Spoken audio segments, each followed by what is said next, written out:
of Vermont, we defy all the world. Then cheer, cheer, the Green Mountaineer. Then cheer, cheer.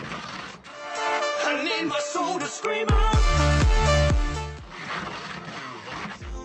Alright, well, it is Sunday, and the generator's going on in the background, so I hope you can't hear that. I hope it's not too overwhelming. I wanted to check in. This video is asking the question, can I make pizza on my brand new bright red propane oven? Stove. I wanted the oven, but it was like $220, so I got the cheap stove, made my own griddle, and then decided to see if I could make an oven on the griddle. So I'm going to answer that question in just a moment. We're going to take a deep breath. If you're new to this channel, I'm going to do a short recap of what's been going on for me, so you may not want to watch that. I will put that after how to cook pizza on your propane cook stove. So we're going to take a deep breath, and I will see you on the other side. So this is that in-between part where I ask you to breathe while I put some stuff in the middle, and that will probably be coming in the next video or so. I'm still trying to get it organized. I'm going to tell you why it's taking me so long. But first, can you cook a pizza on a propane stove?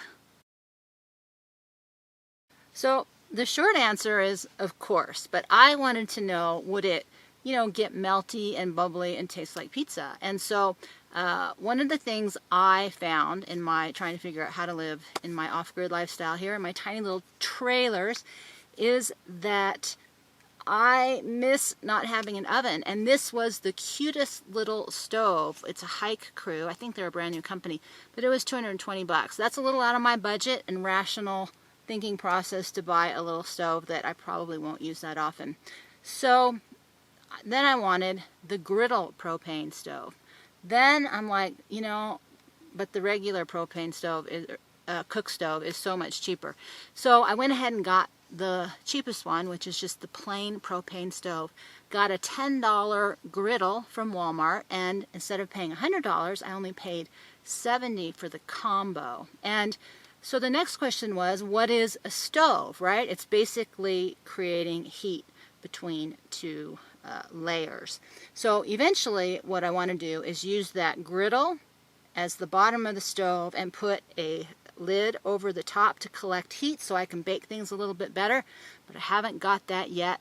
So we're just doing the pizza question. Got the cheapest thing that sort of looked like pizza at the dollar store, and it was a little square, so the round pizza wasn't going to work that well. Put it between two layers of foil to see if I could create a heat pocket. I decided to not put it directly on the propane, on the griddle, because number one, I didn't want to clean it up, and two, I hadn't properly washed it, and three, well, I didn't want to clean it up. It's a whole issue. So first I put on both burners. I got out my best little tool ever. Thank you, Dennis. What it does, can you see that? Is it tells you what the temperature is. And I use that on the wood stove all the time, but I wanted to see, how the griddle would heat up. It heated up pretty evenly, but it just felt like the pizza wasn't cooking, and I didn't want to use up all my propane. So I went ahead and turned off one side and just left one side alone, and stopped peeking at it. So it probably took about 15 minutes, 20 minutes after, fussing with it for 5 or 10. I smell something burning, so I went, I turned it around, cooked the other side on that same one side, and voila, it actually did a pretty good job. Now, it had been thawed, it had been sitting for 2 days in my pretend refrigerator, which is just a cooler, so it was pretty soggy going into this process, but the flat part was burned and browned and crisp.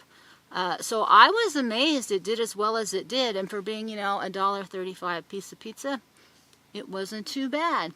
So the answer is you can cook a pizza on a propane stove with a griddle. Probably with a cast iron pot would work too. But I was pleasantly surprised that my little project worked out. Oh, wait, this is the part where I'm going to catch you up.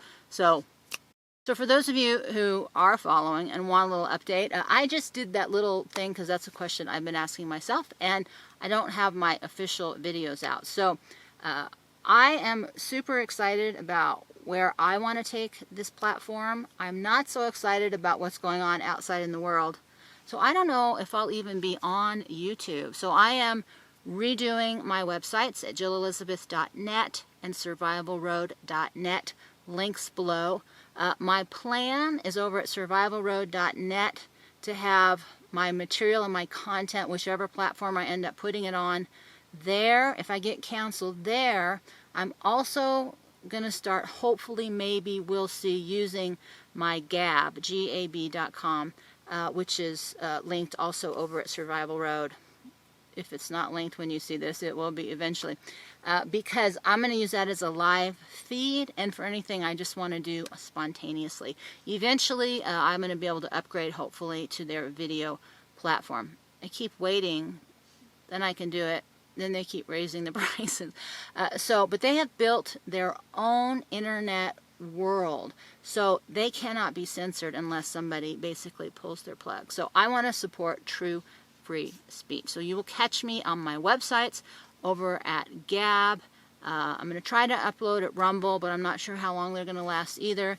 And also get going on a newsletter and eventually move to print if there's enough of you that are interested in that. I am back in Arizona. I am in the process of deciding where I want to go next. It's taken me about a week to get my feet back under me. All that hot water and Wi-Fi electricity. I forgot how to live in the dirt with none of that. The most important being how hard it is for me to make videos, which is why I'm charging everything up as we speak. So I'm excited about where it's all going to go. I'm not so excited about where the world's getting ready to go, but we'll see. You never know. It's still early in the game, unless you're watching this a year from now. Then you found out where it is we're going to go. And one of the most important things that I have remembered for myself, and one of the reasons I'm taking a little bit of a different approach with myself is, you'll have to tune in next time. So take a deep breath, my friends. Everything should be, hopefully will be, below over at survivalroad.net. Eventually a live feed of what's happening in terms of content and thoughts at Gab. And until then, boys and girls, we will see you next time.